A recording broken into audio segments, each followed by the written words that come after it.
Gereja Toraja Jemaat Rantepau diucapkan terima kasih.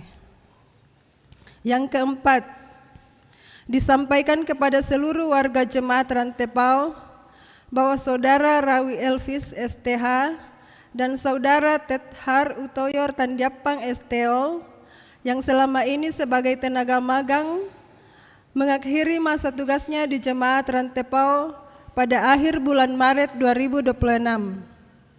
Setelah menjalani masa magang selama 3 tahun di Jemaat Rantepau, Majelis Gereja dan warga Jemaat Rantepau menyampaikan terima kasih atas pelayanan dan kerjasamanya. Tuhan Yesus memberkati.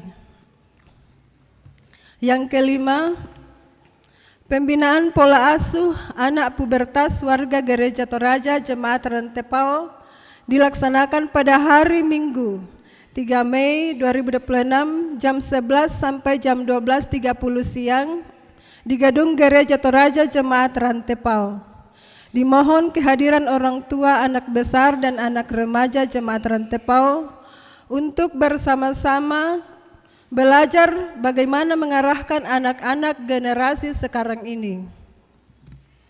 Yang keenam, jadwal proses lanjutan penyusunan sejarah Gereja Toraja Jemaat Rantepau.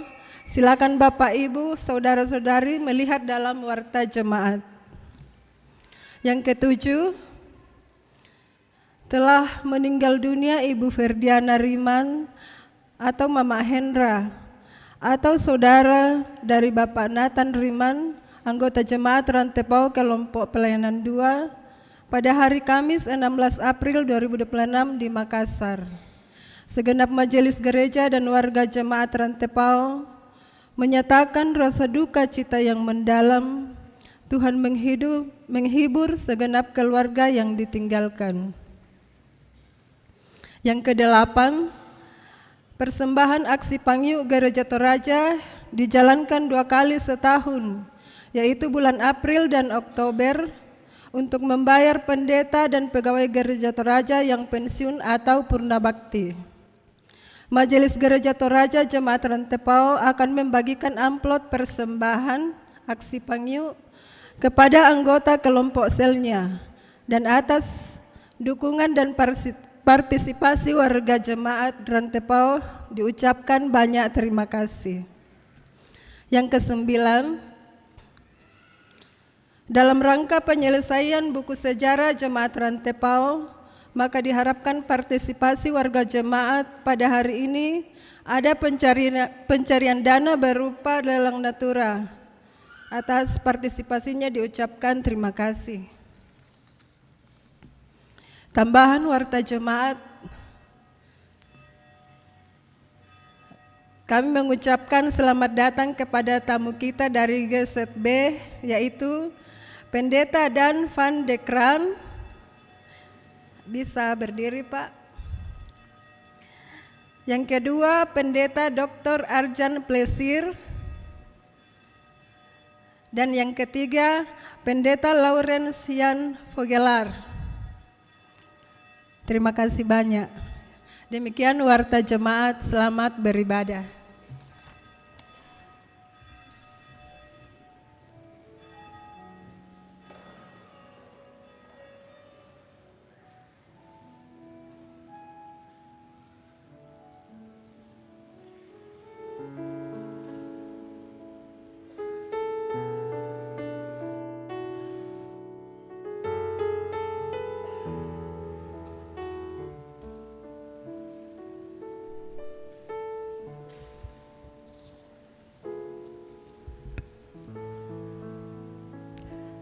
Shalom bagi kita semua dan selamat pagi. Shalom. Saudara-saudara yang kekasih, hari ini kita memasuki Minggu Paskah ketiga. Kita meyakini bahwa kebangkitan Kristus meneguhkan iman dan pengharapan kita kepada Tuhan. Untuk itu kita percaya bahwa persekutuan ini merupakan wujud ketaatan kepada Tuhan. Mari bersorak bagi Tuhan dalam tuntunan tema hidup dalam ketaatan. Mari jemaat Tuhan berdiri, kita muliakan Tuhan. Bersoraklah hai alam semesta. Bersoraklah Hai alam semesta.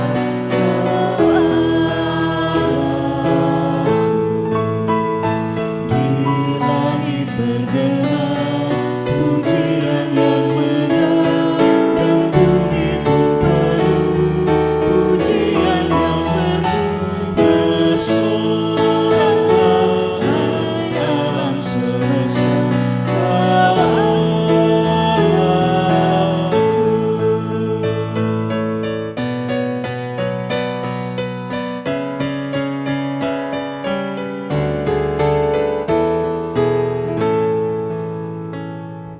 soraklah hai alam semesta kau Rajaku. Gereja bersyukur bermada bermazmur di hati umatnya pujian menggema. Bersoraklah hai alam semesta kau Rajaku. Ibadah ini berlangsung dalam nama Bapa dan Anak dan Roh Kudus.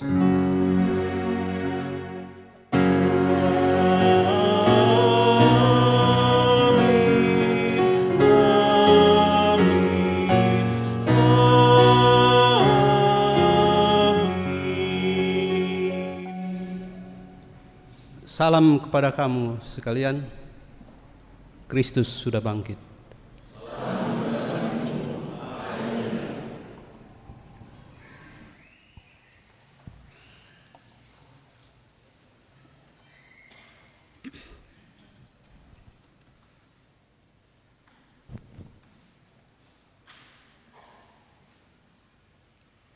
Jemaat Tuhan, kita akan bermazmur dari Mazmur 116 ayat 1 sampai pada ayatnya yang keempat. Kita sambung pada ayatnya yang ke-12 sampai pada ayatnya yang ke-19. Mazmur 116 ayat 1 sampai 4 dan ayat 12 sampai 19. Kita akan membaca secara berbalasan.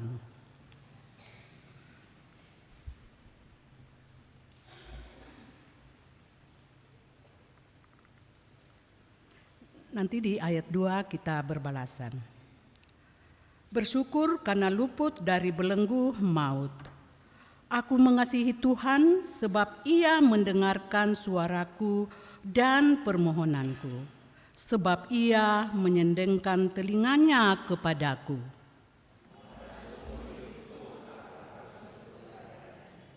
Jerat maut meliliti aku.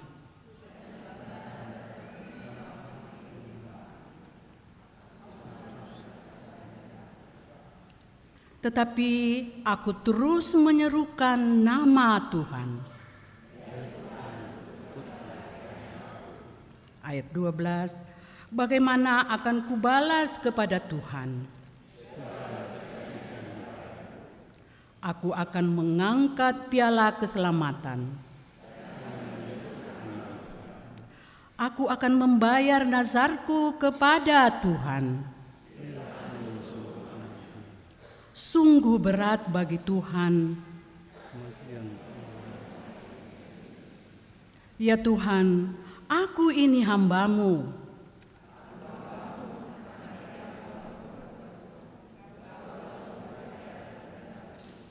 Aku akan mempersembahkan kurban syukur kepadamu. Akan membayar nazarku kepada Tuhan. Di pelataran rumah Tuhan. Haleluya. Kita respon dengan menyanyikan "O Puangku".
Berdirilah.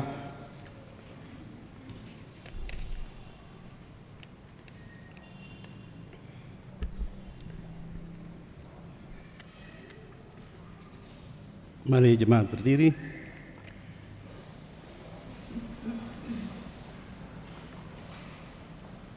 Tetapi jikalau kamu menjalankan hukum utama yang tertulis dalam kitab suci, kasihilah sesamamu manusia seperti dirimu sendiri, kamu berbuat baik.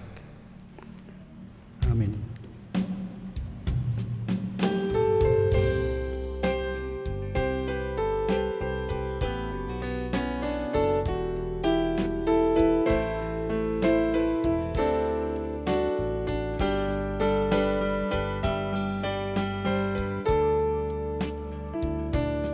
Andaikan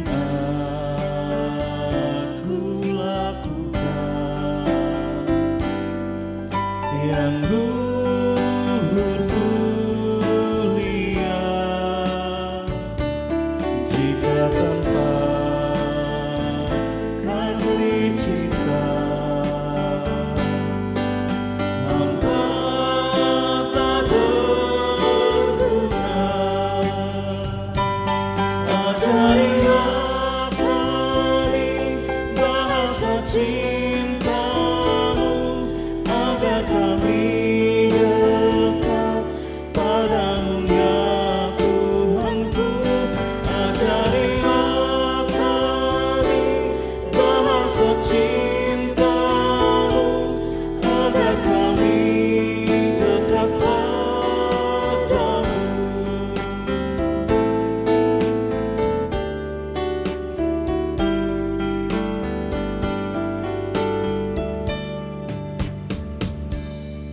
Andaikan aku pahami bahasa semua hanyalah bahasa cinta, kunci tiap hati. Ajarilah kami bahasa cintamu, agar kami dekat padamu ya Tuhanku. Ajarilah kami bahasa cintamu, agar kami dekat padamu.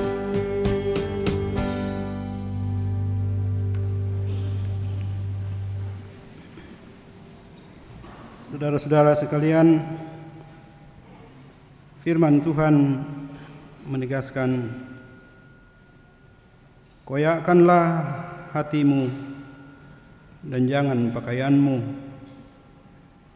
Berbaliklah kepada Tuhan Allahmu, sebab Ia pengasih dan penyayang, panjang sabar dan berlimpah kasih setia. Ia menyesal atas malapetaka yang hendak didatangkannya. Marilah mengaku dosa di hadapannya. Dosaku ibadah teguhkan kepadamu, dan kesalahanku tidaklah aku sembunyikan. Aku berkata, aku mengakui pelanggaran-pelanggaranku kepada Tuhan, dan Engkau telah mengangkat beban dosaku. Mari merespon pengakuan dosa ini dengan menyanyikan, ya Tuhan, ya Allahku.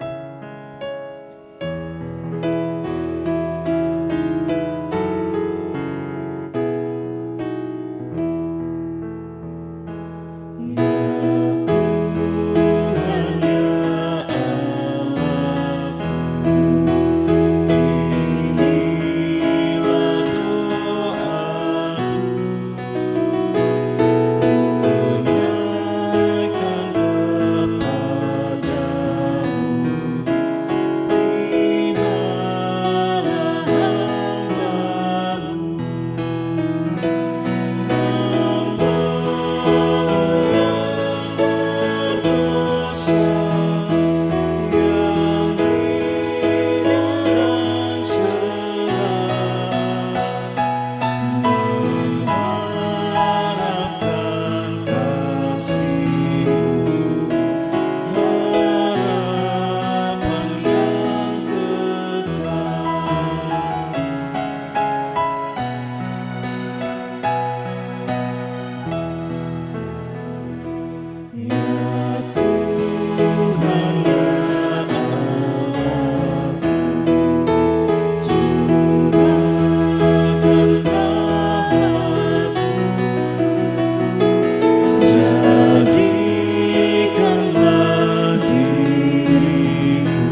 kepada kamu sekalian yang tunduk dalam penyesalan.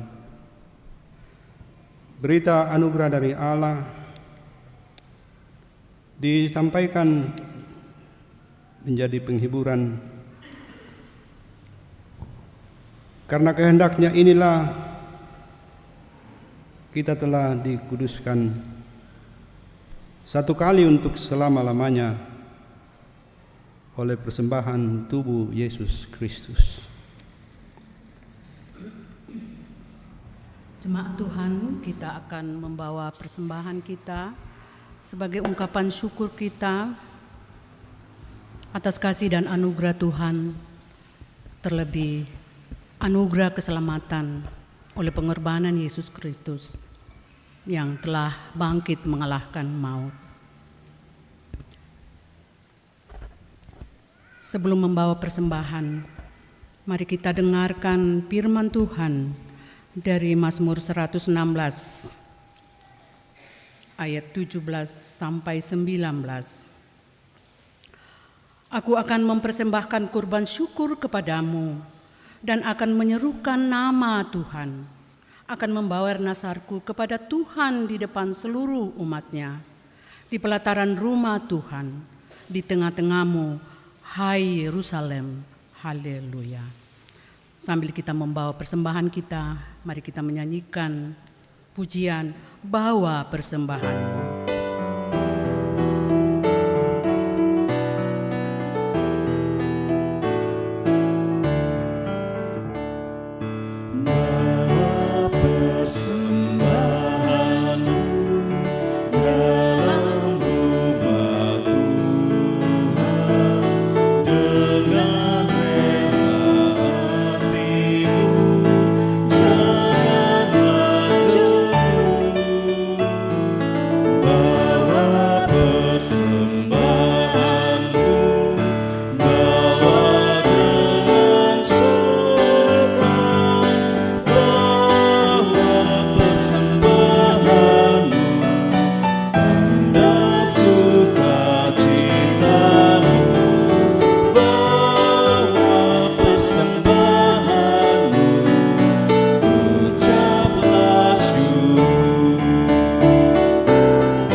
Persembahan natura yang akan kita uangkan yang diperuntukkan untuk penyelesaian penyusunan buku sejarah Gereja Jemaat Rantepao, dan juga ada untuk mendukung Jambore Klasis Rantepao. Silakan.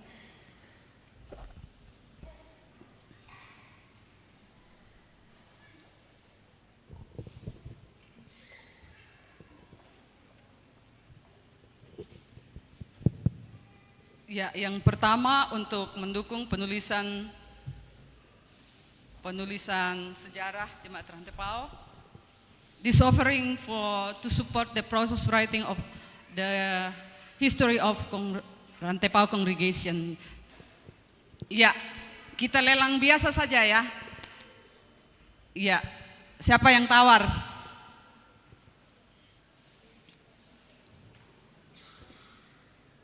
Rp50.000 satu kali.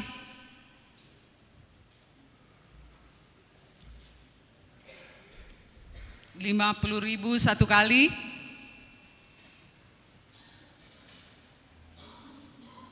Dua kali. Oh, isinya kue. Ya. Rp50.000 dua kali. Rp50.000 tiga kali. Masih ada?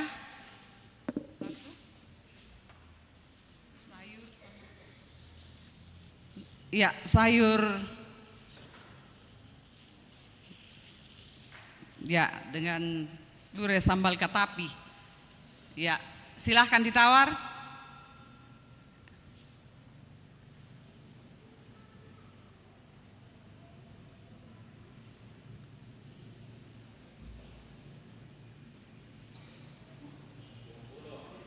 Rp50.000 satu kali, 100 satu kali, 200 satu kali, 200 dua kali, 200 tiga kali.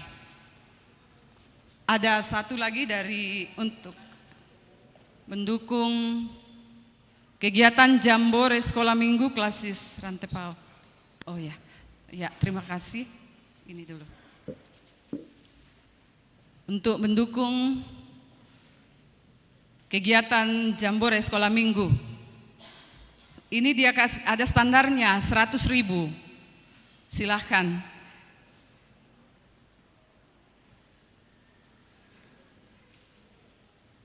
Rp100.000 satu kali. Isinya Pak Piong. Ada 200. 200 satu kali. 200 dua kali. 200 tiga kali. Masih ada tadi yang dipersembahkan ulang. Silahkan ditawar satu kali, Rp50.000 satu kali, Rp50.000 dua kali, 100. ya, Pesan, Pak. 100 satu kali, 100 dua kali, 150 satu kali, 150 tiga kali.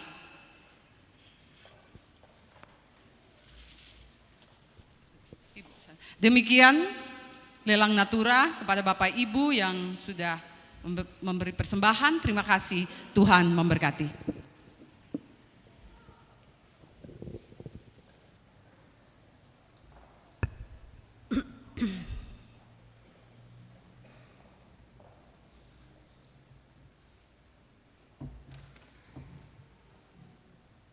Mari kita doakan persembahan kita.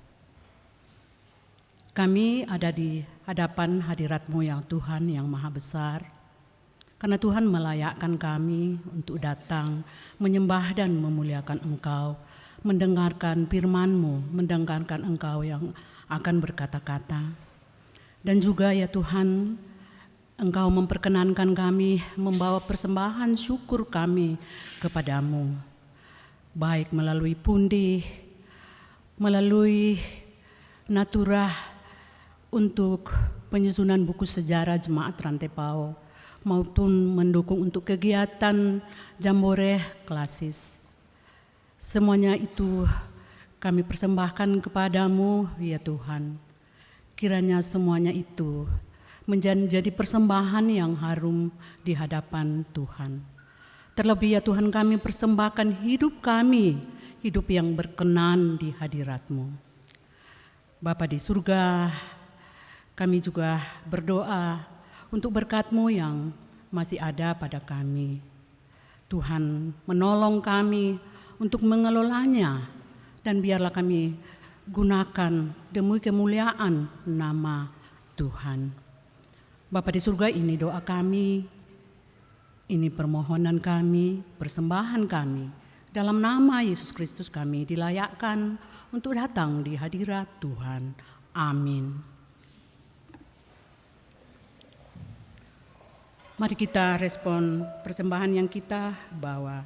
Kita menyanyikan, di sini aku bawa ya Tuhan.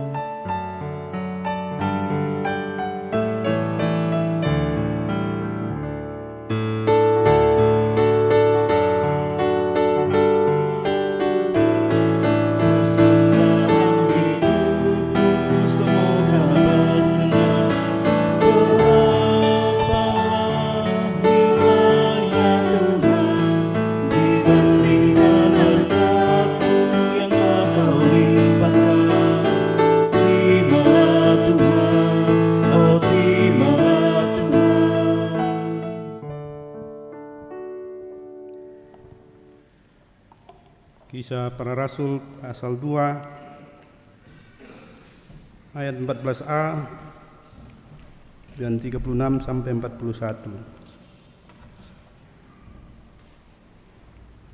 Pertama Petrus pasal 1 ayat 17 sampai 23 dan pembacaan Injil dari Injil Lukas pasal 24 ayat 13 sampai 35. Mari berdoa.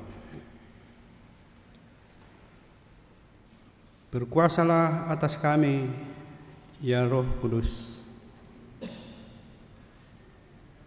Teguhkan dan restui kesediaan kami untuk mendengarkan firman-Mu, supaya sungguh-sungguh firman-Mu diberitakan dan kami berbahagia serta bersukacita untuk terus menyaksikan kebaikan-Mu, mengalami pertumbuhan di dalam penyertaan Tuhan oleh firman dan Roh Kudus. Bersabdalah ya Tuhan, kami sedia mendengarkan. Demi Kristus Yesus Tuhan dan Juru Selamat kami. Amin. Pembacaan kita dari Kisah Para Rasul 2 ayat 14a dan ayat 36 sampai 41. Lalu Petrus bangkit berdiri dengan ke-11 rasul itu, dan dengan suara nyaring ia berkata kepada mereka, "Jadi seluruh kaum Israel harus tahu dengan pasti bahwa Allah telah membuat Yesus yang kamu salibkan itu menjadi Tuhan dan Kristus." Ketika mereka mendengar hal itu, hati mereka tersayat. Lalu mereka bertanya kepada Petrus dan rasul-rasul yang lain, "Apa yang harus kami perbuat, saudara-saudara?" Jawab Petrus kepada mereka, "Bertobatlah dan hendaklah kamu masing-masing dibaptis dalam nama Yesus Kristus untuk pengampunan dosamu, maka kamu akan menerima karunia, yaitu Roh Kudus. Sebab bagi kamulah janji itu, bagi anak-anakmu dan bagi semua orang yang masih jauh, sebanyak yang akan dipanggil oleh Tuhan Allah kita." Dengan banyak perkataan lain lagi, ia bersaksi dan mendesak mereka, katanya, "Berilah dirimu diselamatkan dari generasi yang jahat ini." Orang-orang yang menerima perkataannya itu dibaptis, dan pada hari itu jumlah mereka bertambah kira-kira 30.000 jiwa. Amin. 1 Petrus 1 ayat 17 sampai ayatnya yang ke-23.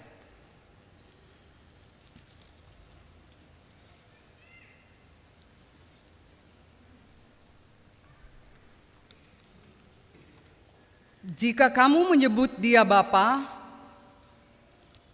yaitu Dia yang tanpa memandang muka menghakimi semua orang menurut perbuatannya, hendaklah kamu hidup dalam ketakutan selama kamu menumpang di dunia ini. Sebab kamu tahu bahwa kamu telah ditebus dari cara hidupmu yang sia-sia yang kamu warisi dari nenek moyangmu itu, bukan dengan barang yang fana, bukan pula dengan perak atau emas, melainkan dengan darah yang mahal, yaitu darah Kristus yang sama seperti darah anak domba yang tak bernoda dan tak bercacat. Ia telah dipilih sebelum dunia dijadikan, tetapi baru dinyatakan pada zaman akhir demi kamu. Melalui Dialah kamu percaya kepada Allah yang telah membangkitkan Dia dari antara orang mati dan memuliakannya, sehingga imanmu dan pengharapanmu tertuju kepada Allah. Karena kamu telah menyucikan dirimu dalam ketaatan kepada kebenaran, sehingga kamu dapat mengamalkan kasih persaudaraan yang tulus ikhlas. Hendaklah kamu bersungguh-sungguh saling mengasihi dengan segenap hatimu. Karena kamu telah dilahirkan kembali, bukan dari benih yang fana, tetapi dari benih yang tidak fana, melalui firman Allah yang hidup dan yang kekal. Amin, firman Tuhan.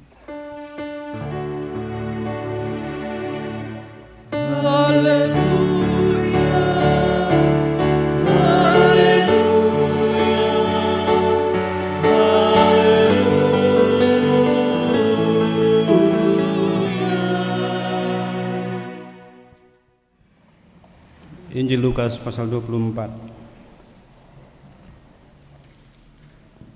Pada hari itu juga,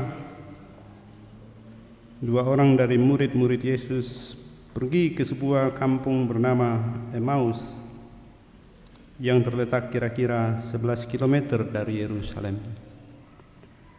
Dan mereka bercakap-cakap tentang segala sesuatu yang telah terjadi. Ketika mereka sedang bercakap-cakap dan bertukar pikiran, Yesus sendiri mendekati mereka, lalu berjalan bersama mereka.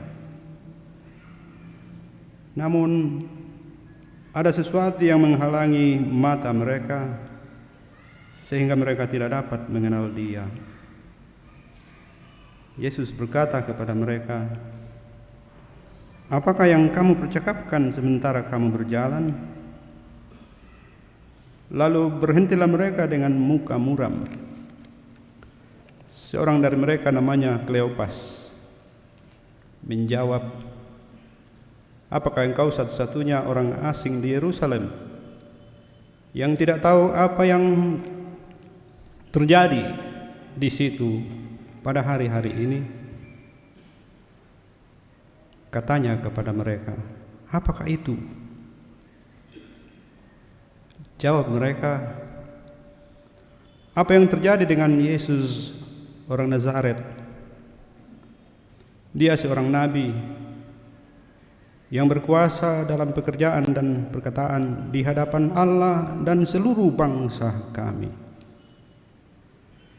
Namun imam-imam kepala dan pemimpin-pemimpin kami telah menyerahkan Dia untuk dihukum mati dan mereka telah menyalibkannya. Padahal kami dahulu mengharapkan bahwa Dialah yang akan membebaskan bangsa Israel.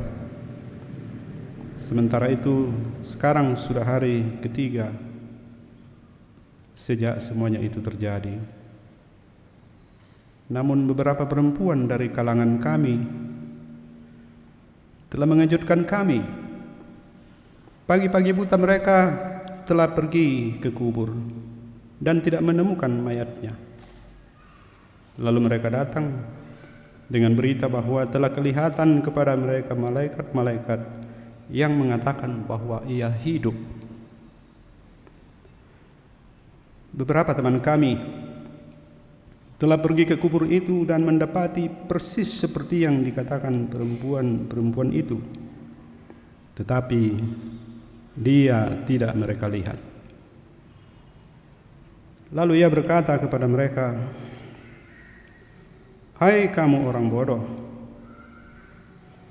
betapa lambannya hatimu untuk mempercayai segala sesuatu yang telah dikatakan para nabi. Bukankah Mesias harus menderita semuanya itu untuk masuk ke dalam kemuliaannya?" Lalu ia menjelaskan kepada mereka apa yang tertulis tentang dia dalam seluruh kitab suci, mulai dari kitab-kitab Musa dan segala kitab nabi-nabi. Mereka mendekati kampung yang mereka tuju. Lalu ia berbuat seolah-olah hendak meneruskan perjalanannya. Namun mereka sangat mendesaknya, katanya, "Tinggallah bersama kami, sebab hari telah menjelang malam dan matahari hampir terbenam." Lalu masuklah ia untuk tinggal bersama mereka. Waktu ia duduk makan dengan mereka, ia mengambil roti, mengucap syukur, lalu memecah-mecahkannya dan memberikannya kepada mereka. Ketika itu terbukalah mata mereka dan mereka pun mengenal dia. Tetapi ia lenyap dari tengah-tengah mereka. Kata mereka seorang kepada yang lain, "Bukankah hati kita berkobar-kobar ketika ia berbicara dengan kita di tengah jalan dan ketika ia menerangkan kitab suci kepada kita?" Lalu bangkitlah mereka dan terus kembali ke Yerusalem. Di situ mereka mendapati ke-11 rasul itu dan orang-orang yang ada bersama mereka sedang berkumpul.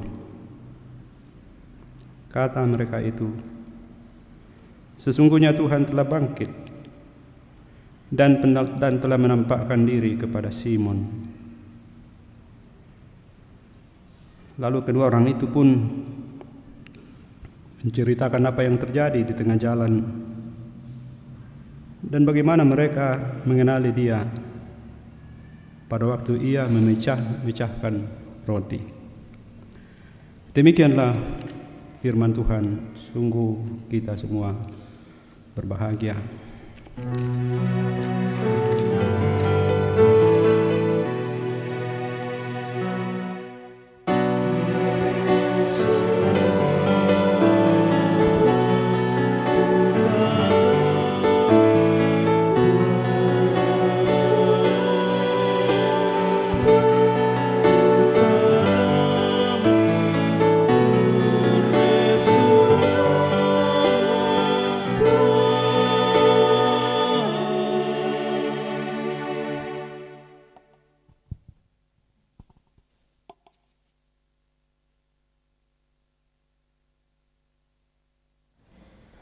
Semoga masih cukup banyak yang ingat tahun 2007 ada peristiwa besar di sekitar gedung gereja ini. Atau 2006. Ada yang ingat?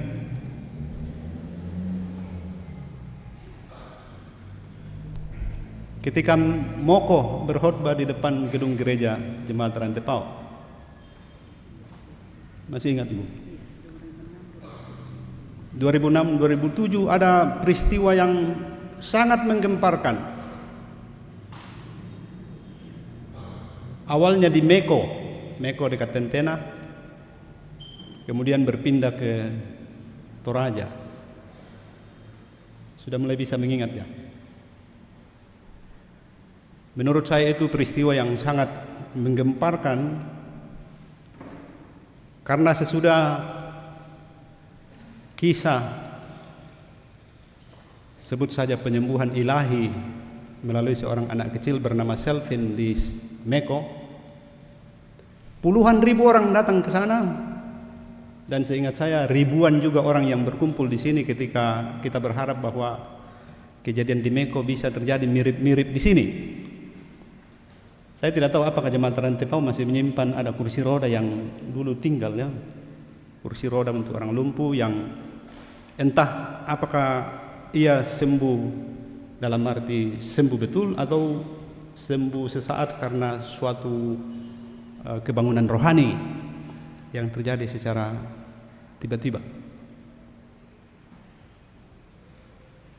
Tapi yang paling luar biasa di sana ialah seingat saya jemaat Rantepau termasuk jemaat yang sangat ketat untuk tidak mengatakan kaku dalam hal tata gereja, dalam hal liturgi dan lain sebagainya. Tiba-tiba memberi kesempatan kepada seorang bocah bernama Moko untuk berkhotbah di hadapan ribuan orang.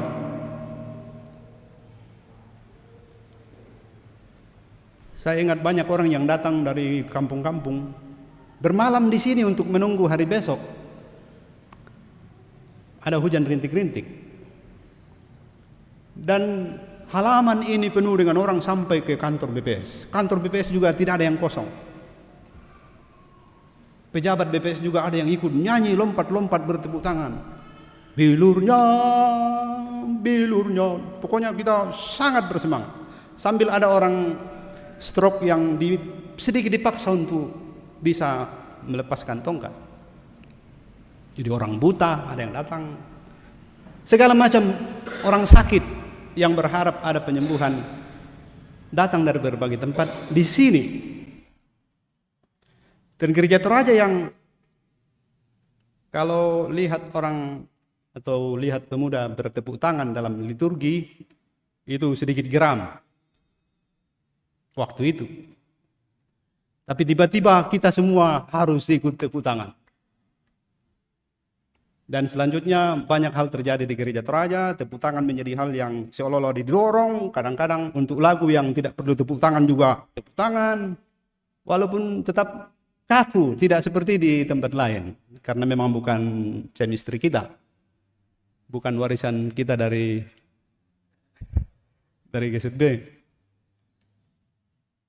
Tapi cukup kuat pengaruhnya terhadap gereja Toraja. Terutama secara liturgis. Mengapa saya sebut itu? Tidak mirip, tapi kejadian di hari Pentakosta di Yerusalem itu sangat menggemparkan. Andaikan itu sebuah, kalau mau dibuat film, itu termasuk bagian yang akan menjadi sangat menarik dan kita mau melihat lebih lama. Orang-orang biasa, orang-orang yang tidak diharap bisa naik mimbar seperti sekarang untuk berbicara mengenai firman Tuhan. Tiba-tiba berbicara bukan hanya dengan bahasa mereka sendiri, tapi bahkan dengan bahasa dari bangsa-bangsa lain. Lalu orang mengira mereka mabuk. Ya. Mereka mabuk. Itu kalau pikiran terkunci, apapun yang baik terjadi, yang beda dengan kita akan disebut lain. Pikiran yang terkunci dalam tradisi Yahudi yang harus berbicara adalah ini, membuat mereka melihat yang bisa bicara juga, oh itu mabuk. Mabuk saja. Dan Petrus bilang, mereka tidak mabuk. Bagaimana mungkin mabuk? Masih sejam segini. Dan itu kesempatan untuk Petrus menjelaskan hakikat kekristenan pada awalnya yang dimulai dari pekerjaan orang-orang biasa yang dikuasai, dipenuhi oleh Roh Kudus sebagaimana yang dijanjikan oleh Yesus sebelum ia naik ke surga. Apa yang harus kami perbuat? Itu pertanyaan orang banyak. yang hatinya tersayat mendengarkan khotbah Petrus yang mengingatkan bagaimana bangsa Yahudi, umat pilihan Allah, telah menyerahkan Yesus untuk disalib. Dengan hati yang terkoyak mereka bertanya, kalau begitu apa yang harus kami perbuat? Dengan kejadian ini bahwa dia, seperti yang dijelaskan oleh Kleopas dan kawannya kepada Yesus, nabi yang di hadapan Tuhan dan di hadapan seluruh bangsa kami, menyatakan diri sungguh-sungguh nabi yang menyatakan kuasanya dalam perkataan dan perbuatan. Kami harap dia akan menjadi Mesias seperti yang dijanjikan. Ternyata mati disalib, diserahkan oleh pemimpin-pemimpin kami sendiri. Tapi sekarang kau menyebutnya dengan nama lain, bahwa ia oleh Allah telah ditentukan sebagai Tuhan dan Kristus. Ini tempat satu-satunya di Alkitab yang saya tahu di mana gabungan nama ini dipakai bersamaan, Tuhan dan Kristus. Kenapa tidak sebut Kristus saja atau Tuhan saja? Tapi Petrus menggunakan kata Tuhan dan Kristus untuk memenuhi dua hal. Menegaskan bahwa Tuhan adalah yang berkuasa atas maut, seperti yang menjadi kepercayaan pemazmur di Mazmur 116 ketika dia merasa sangat tertekan dan terlilit oleh tali-tali maut dan dia berteriak kepada Tuhan, minta dibebaskan. Dan kalau dikatakan Yesus adalah Tuhan, itu cocok untuk mengatakan dia berkuasa atas maut. Dia bangkit. Dan kalau ia disebut Kristus, serempak dengan itu ditegaskan bahwa dialah Mesias yang diharapkan dan dinantikan oleh orang Israel akan lahir dari keturunan Daud. Dialah yang diurapi untuk menjadi juru selamat. Dia Tuhan yang berkuasa atas maut, yang bisa membebaskan kita bahkan dari alam maut. Dan dialah yang memenuhi janji Tuhan melalui para nabi bahwa akan datang Mesias untuk menyelamatkan kamu. Jadi ketika mendengar itu, pertanyaan apa yang harus kami perbuat? Dijawab oleh Petrus, bagaimana? Petrus tidak bilang tunggu lagi akan terjadi kejadian yang sama bahwa ada roh yang menyatakan dan mewujudkan diri dalam bentuk lidah api yang menimpa kita, lalu ada kuasa untuk berbuat seperti yang dilakukan oleh para rasul. Tidak. Dia tidak bilang tunggulah mujizat. Tentu dia tidak bilang juga bikinlah seragam seperti seragam kelompok 2. Dia juga tidak bilang bikinlah gedung bunga lalan, bikinlah gedung gereja. Tidak. Bisalahkah bikin seragam dan bikin gedung bunga lalan? Tidak. Karena itu respons kita, bukan tuntutannya untuk kamu bikin. Kamu sendiri mau mengungkapkan imanmu dengan cara itu. Mungkin ibu bilang kami mau memberi yang terbaik dalam ibadah ini supaya umat sungguh mengalami Allah, menikmati hadirat Tuhan dalam ibadah hari Minggu seperti sekarang. Tapi bukan itu. Dia mengatakan bertobatlah dan hendaklah masing-masing kamu memberi dirimu dibaptis. Kamu akan menerima pengampunan dosa dan menerima karunia, yaitu Roh Kudus. Bertobatlah. Dan ini yang penting. Bertobat dalam konteks ini tidak sesederhana yang biasa kita bayangkan. Bertobat berarti meninggalkan perilaku lama. Kebiasaan mencuri lalu berhenti mencuri. Bahwa itu bagian dari pertanda pertobatan. Ya, tapi metanoia, berubah pikiran, itu hal yang lebih penting dan mendasar.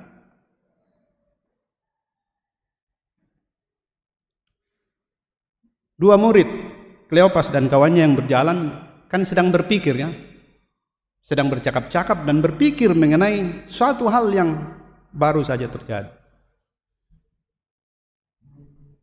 Mereka berpikir,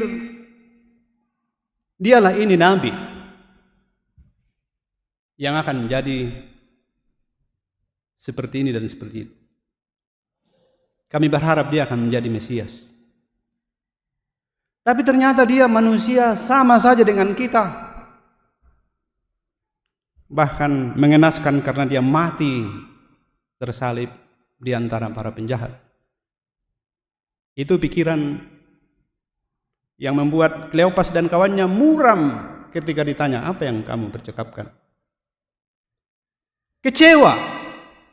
Itu kata yang penting dari Kleopas. Kami kecewa karena kami berharap dia menjadi Mesias, tapi dia malah tersalib, mati di antara para penjahat. Kami kecewa kepada bangsa kami sendiri yang menyalibkan orang baik. Kecewa bahwa kerusakan dunia sebagaimana yang dipamerkan oleh Kekaisaran Romawi, ternyata hal yang sama terjadi dalam bangsa kami sendiri, bahwa kami menyalibkan dia. Mereka berubah. Itulah metanoia Kleopas. Dari hati yang kecewa dan muram menjadi yang bangkit. Bangkit dan pergi bersaksi justru di antara 11 murid. Meskipun mereka tidak lagi melihat Yesus, karena pada saat mereka mengenalinya melalui peristiwa yang mengingatkan pada perjamuan terakhir, perjamuan kudus yang kita lakukan berasal dari sana. Yesus lenyap dari pandangan mata. Ketika mengenalinya dari peristiwa mengulangi perjamuan terakhir. Dan ini memang barang yang luar biasa unik ya, bahwa Tuhan Yesus di mana-mana selalu, walaupun dia tamu, dia berlaku sebagai tuan atas suatu keluarga di mana ia berkunjung. Jadi pada saat dia memecahkan roti, mereka yang pernah mengalami itu jadi ingat bahwa dialah itu. Bukan wajahnya yang dikenali, tapi perbuatannya yang membagi-bagikan. Peristiwa di mana mereka bisa merasakan betapa Kristus adalah Tuhan sungguh-sungguh yang menjadi manusia, hadir di antara mereka. Berjalan di tengah-tengah percakapan mereka yang penuh dengan kemurungan dan kekecewaan. Berjalan bersama mereka dan bahkan menjadi tamu yang kemudian menjadi Tuhan. Inilah perubahan mendasar, bahwa Petrus sebagai bagian dari bangsa Yahudi juga kemudian meyakini Yesus adalah Tuhan dan Kristus. Yesus adalah yang berkuasa atas maut, yang telah datang untuk memenuhi janji Allah menyelamatkan bangsa Yahudi. Tapi bukan cuma bangsa Yahudi, tapi kemudian anak-anak mereka, keturunan mereka yang mau datang. Dan semua yang jauh, kita ini yang jauh. Belanda juga dulu jauh dari Israel. Dan melalui mereka, kita yang jauh juga kemudian masuk menjadi bagian dari murid Kristus. Di dua hal, perjamuan kudus dan baptisan disebut dalam pembacaan kita. Baptisan menjadi transisi, menjadi jalan inisiasi untuk kita masuk menjadi bagian dari murid Kristus yang menerima pikiran baru, pikiran Allah, yang menerima jalan baru untuk hidup. Saya juga membaca satu tulisan pendek yang cukup membantu untuk menekankan mengenai pertobatan sebagai suatu proses berubah pikiran secara mendasar. Digunakan istilah reorientasi, mengarahkan kembali pikiran kita kepada Kristus. Jadi bukan terutama bahwa saya meninggalkan kebiasaan buruk yang lama yang tidak sesuai dengan kehendak Tuhan, tapi pertobatan pada dasarnya berarti melihat lagi orientasiku kepada Kristus. Apakah sungguh-sungguh Kristus yang menjadi arah hidupku? Seperti dalam lagu yang biasa kita nyanyikan, hidupku bukannya aku lagi, melainkan Kristus yang diam di dalam aku. Di kitab mana ini? Lupa. Tapi kita menjadi orang-orang yang ditebus bukan dengan barang yang fana, bukan dengan emas dan perak. Ini juga lagu yang orang muda suka. Tetapi dengan darah yang mahal. Darah Yesus Kristus. Itu ditekankan oleh Petrus dalam suratnya yang pertama. Maka kalau kamu sudah menerima itu, sekarang kamu ada di jalan hidup yang baru, berjalan bersama Yesus. Di tengah-tengah dunia yang dalam konteks pembacaan kita tadi disebut angkatan yang jahat. Sederhananya angkatan yang jahat kalau dalam konteks luas ya orang Yahudi dan Romawi pada waktu itu ya. Tapi untuk konteks Yahudi mereka pasti lebih khusus menunjuk sendiri kepada bangsanya yang jahat.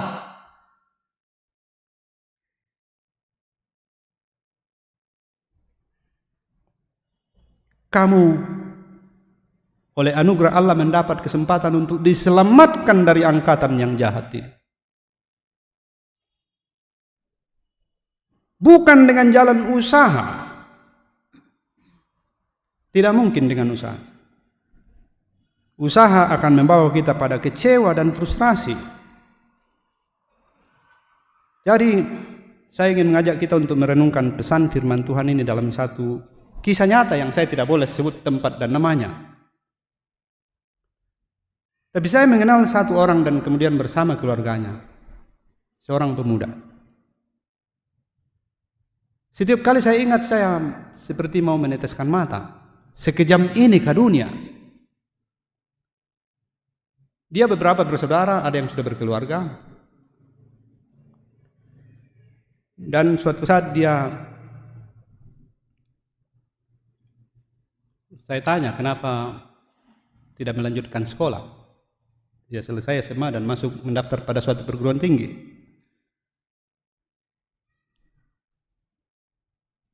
Dia tidak cerita panjang, tapi kemudian saya tanya ibunya, dan ibunya yang cerita panjang mengenai kisahnya.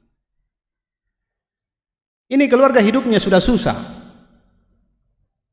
Susah dalam arti ekonomi berat, banyak bersaudara.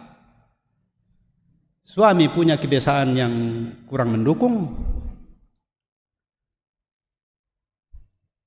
Tidak ke gereja juga. Istri rajin ke gereja, anak-anak tidak. Tapi dia bilang, juga dengan sambil meneteskan air mata.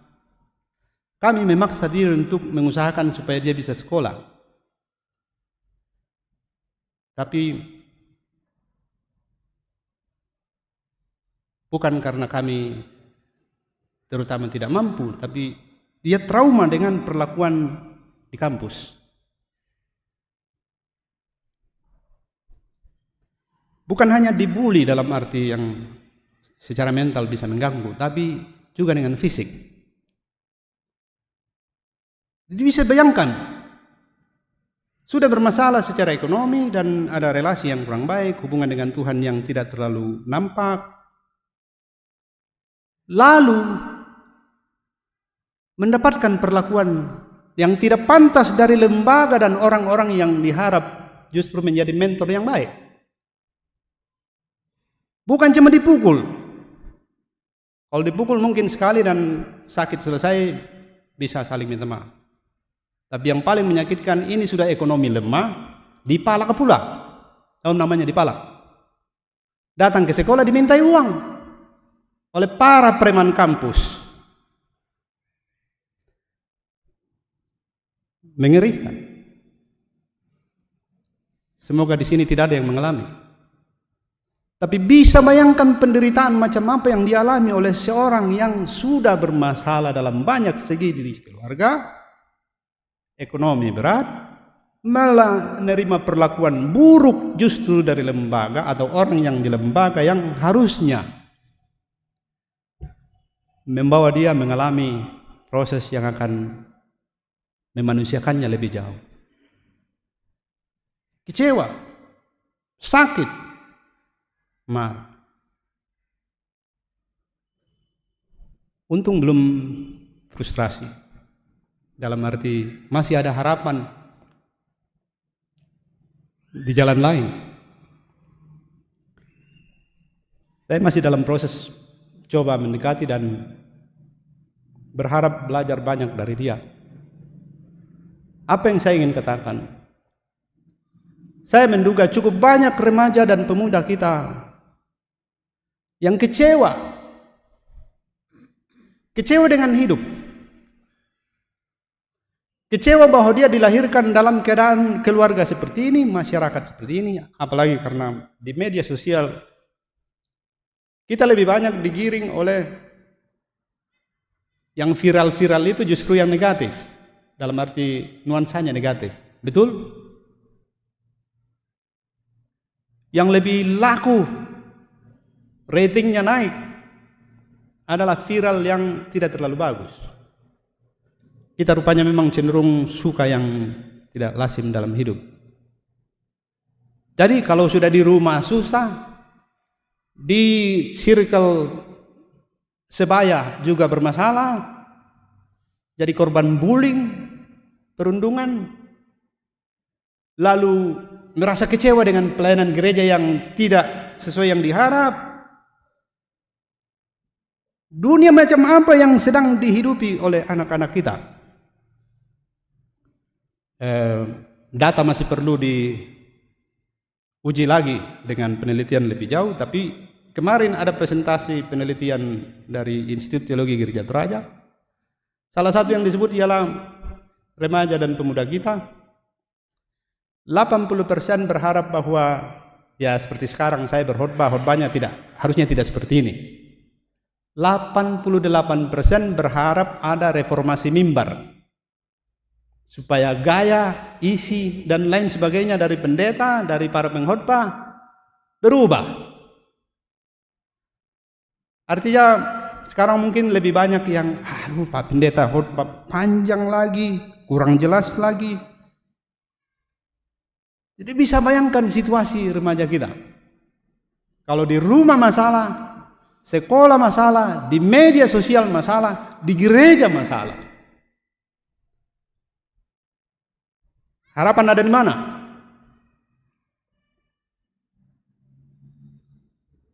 Bahwa ada Dia, Tuhan yang berkuasa atas maut sekalipun, jadi berkuasa atas segalanya. Bukan kita yang berkuasa.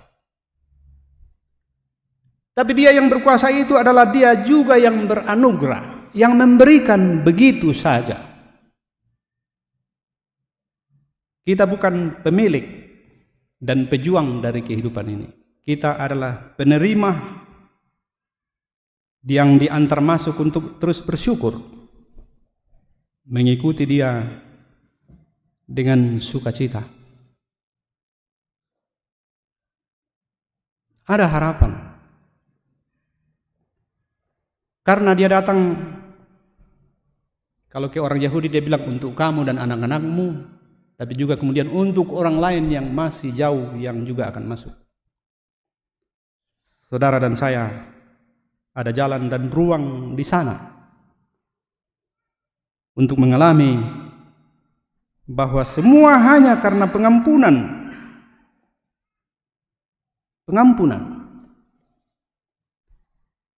Kecewamu akan selesai dengan percaya bahwa siapapun di antara kita ini tidak ada yang layak, tapi kemudian dilayakkan dan bisa mengalami pertobatan, bisa mengalami perubahan.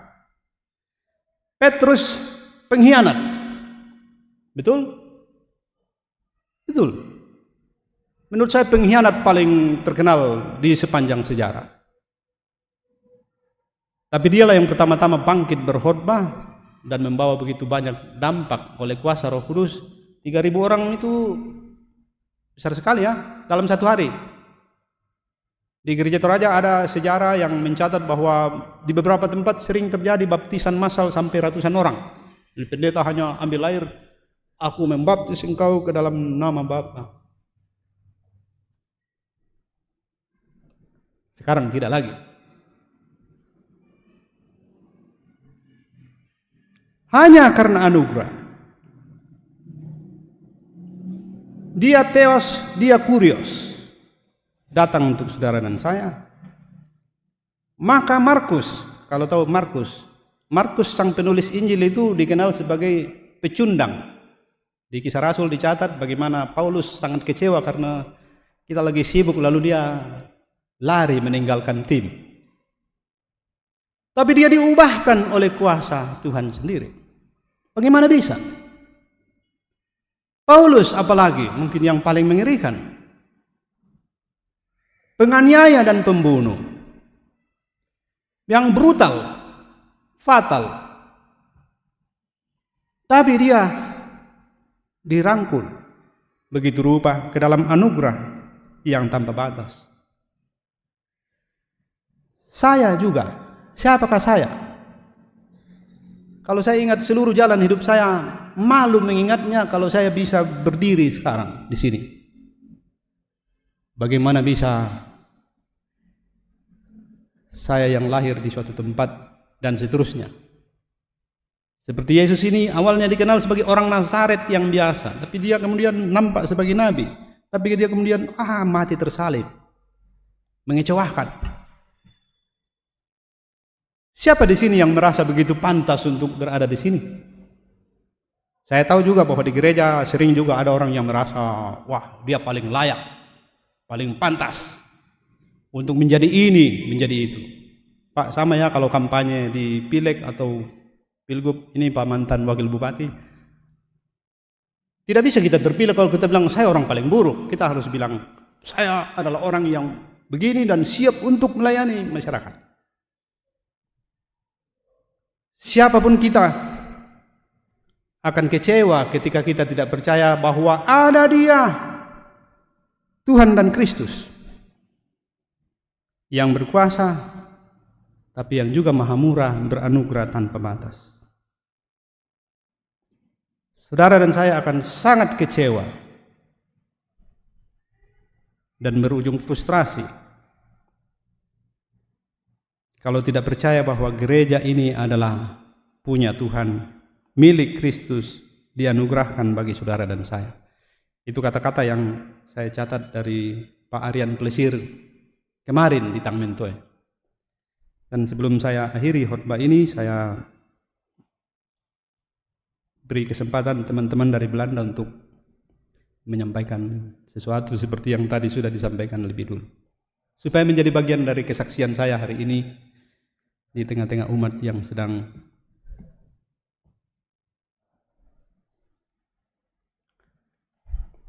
Mungkin Pak Dan, Pak Aryan, dan Pak Lawrence. Pak Lawrence sudah terkenal, tapi boleh juga berdiri.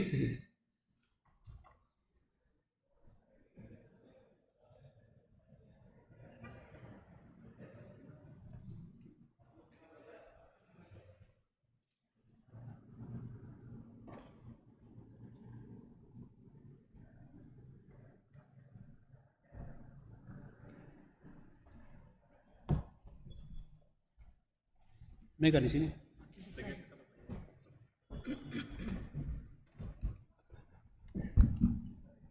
Saudara-saudari dalam Kristus, salam. Sangat senang untuk beribadah bersama dengan Anda semua. Dan kami dari GZB sekarang di sini untuk menyampaikan salam kepada Anda semua dari teman-teman Anda dan keluarga Anda di Belanda, namanya GZB. Dan ya nama saya Pendeta Dan atau Daniel, dan saya di sini bersama dengan Pendeta Dr. Aryan dan juga Pendeta Lawrence. Kami di sini sudah beberapa hari dan kami berpartisipasi dalam konsultasi untuk tema sekularisasi, dan Pendeta Alowingi juga bersama dengan kami. Dan ya sangat senang untuk beribadah bersama Anda semua.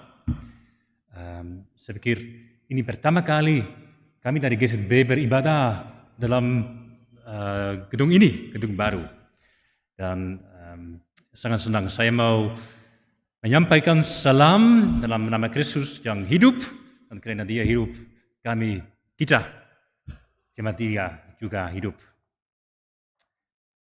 Mungkin saya bisa kata sedikit tentang tahun ini, Bu Mega.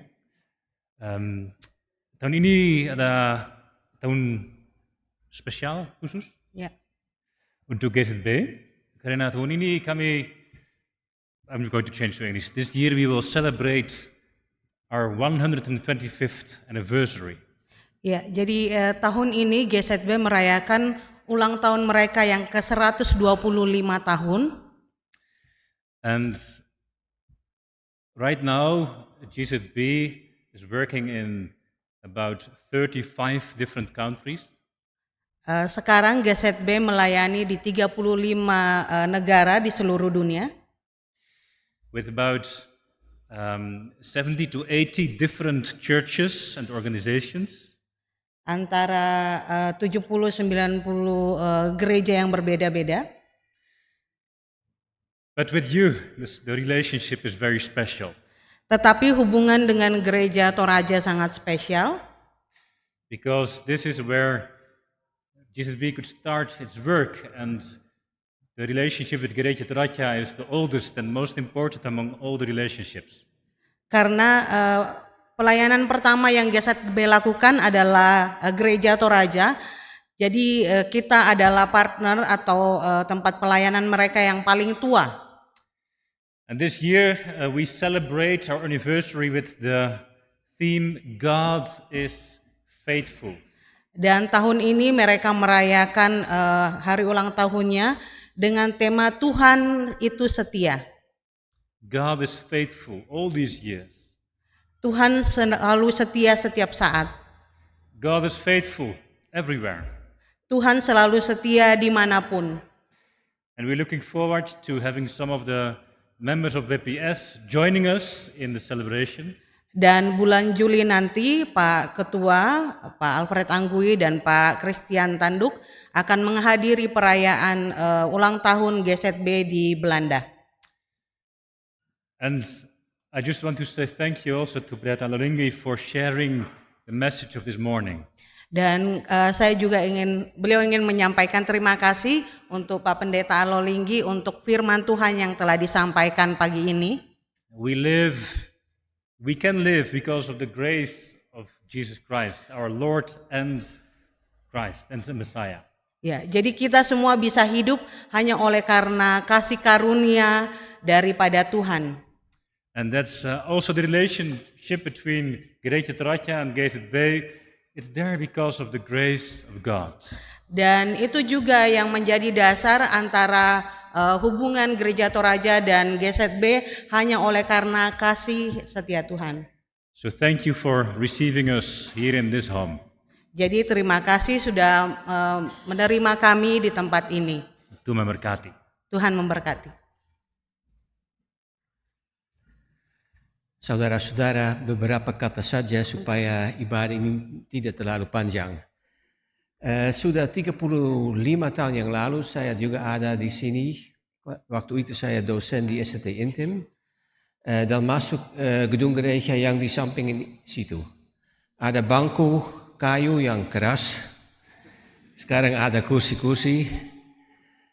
Agak panas, sekarang ada AC.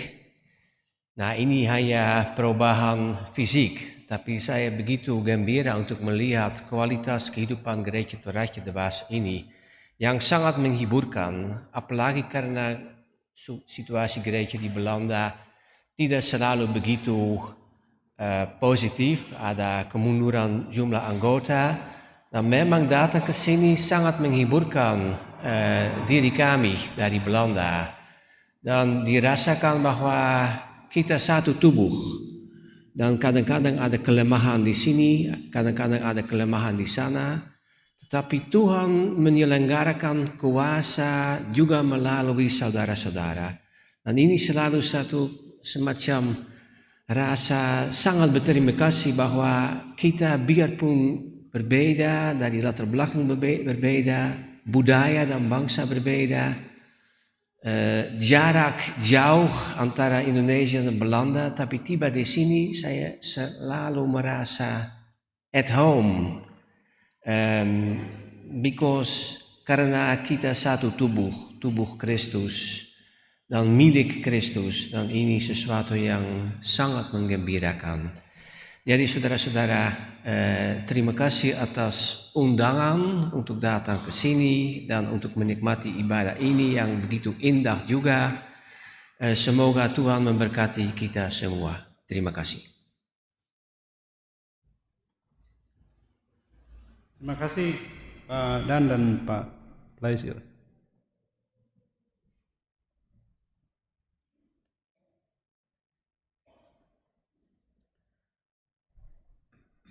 Tuhan kita, Tuhan dan Kristus setia. Maka jika ada saudara-saudaraku yang merasa dunia ini begitu jahat dan kejam, percayalah, Ia ada, hidup dan berkuasa. Dan Dia mengaruniakan Roh Kudus untuk saudara dan saya, supaya kita masih terus bisa menghidupi apa yang dinyatakan dalam peristiwa baptisan.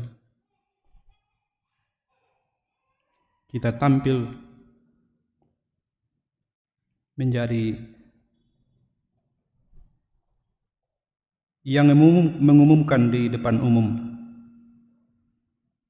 bahwa Dialah Tuhan kita dan Juru Selamat kita.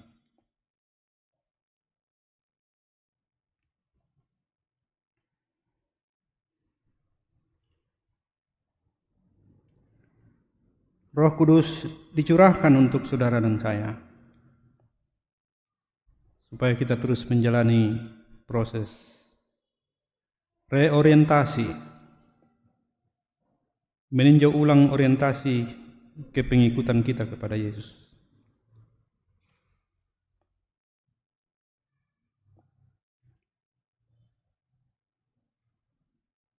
Tuhan menyertai dan Tuhan dimuliakan.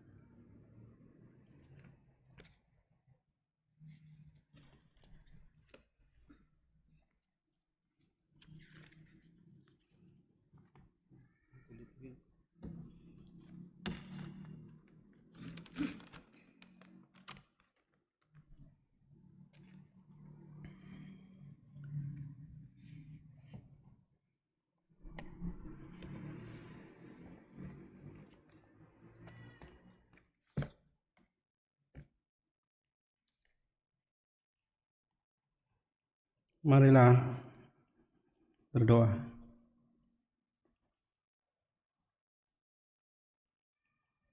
Engkau menghibur dan menguatkan kami.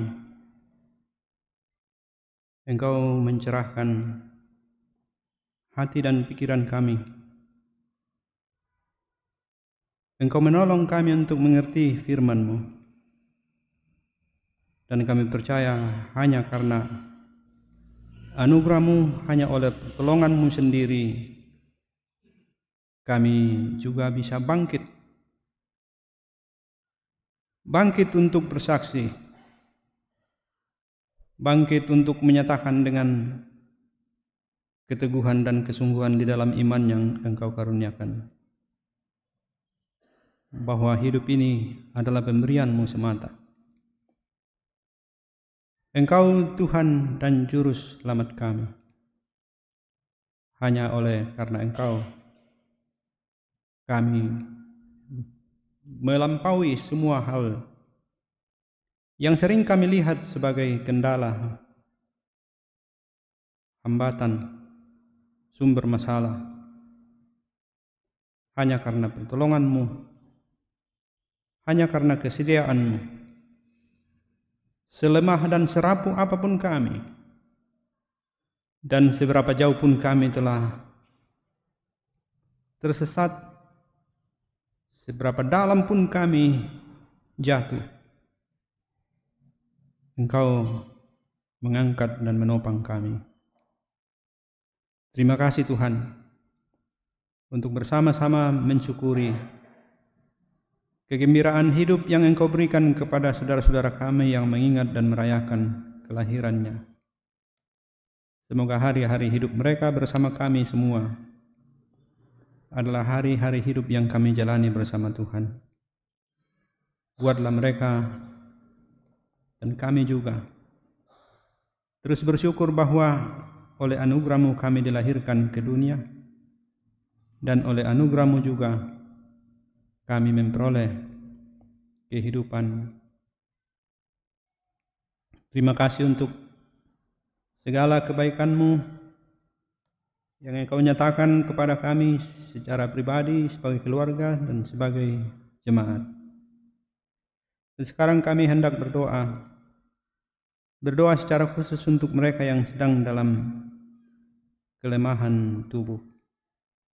Kami menyebut mereka dengan penuh cinta dan harapan serta doa, kiranya diberi kekuatan dan diberi kesembuhan untuk berdoa seperti yang Engkau ajarkan. Bapa kami yang di surga, dikuduskanlah nama-Mu, datanglah kerajaan-Mu, jadilah kehendak-Mu di bumi seperti di surga. Berikanlah kami pada hari ini makanan kami yang secukupnya, dan ampunilah kami akan kesalahan kami, seperti kami juga mengampuni orang yang bersalah kepada kami. Dan janganlah membawa kami ke dalam pencobaan, tapi lepaskanlah kami daripada yang jahat, karena Engkau yang mempunyai hingga sampai selama-lamanya. Amin.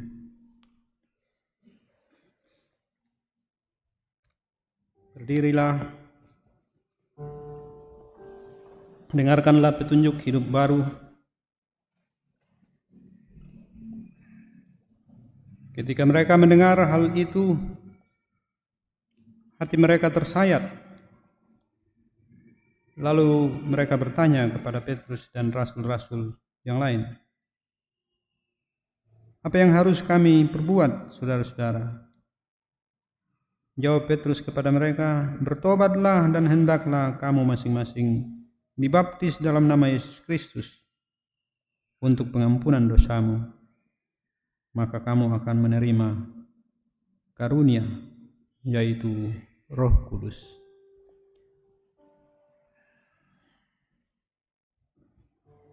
Mari merespon petunjuk hidup baru.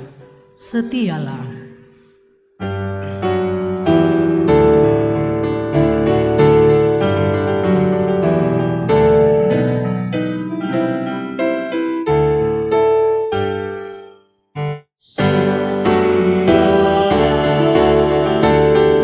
Kepada Tuhan hanya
Pergilah, lakukanlah firman Tuhan sebagai tanda kesetiaan dan ketaatan kepadanya. Saya siap hidup dalam ketaatan. Tuhan memberkati engkau dan melindungi engkau. Tuhan menyinari engkau dengan wajah-Nya dan memberi engkau kasih karunia. Tuhan menghadapkan wajah-Nya kepadamu dan memberi engkau damai sejahtera.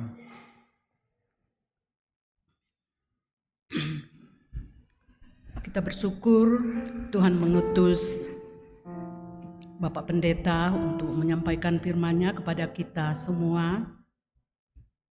Berdoa untuk segala pelayanan yang dilakukan dan berdoa untuk keluarga yang terus mendukung pelayanan yang Bapak Pendeta layangkan. Kita akan pulang dengan penuh sukacita. Mari kita bersyukur dengan menyanyikan "Ikut Dikau saja Tuhan".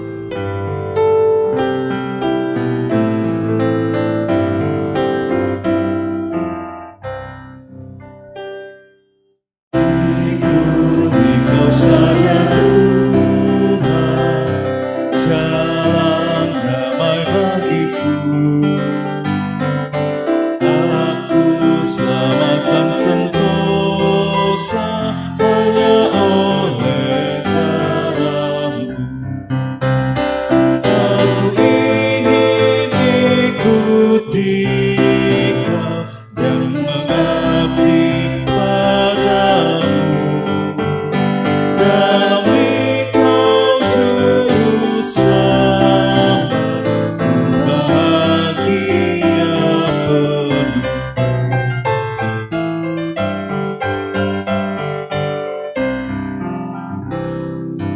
Ikut dalam kesucian, lahir batin yang bersih.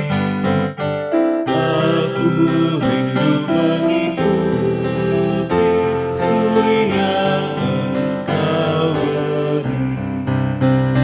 Aku ingin ikut Dikau dan mengabdi padamu.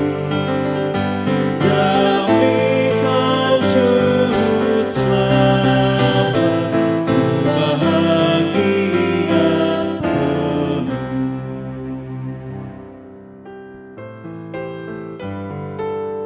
Mari Bapak Ibu bersyukur. Kita akan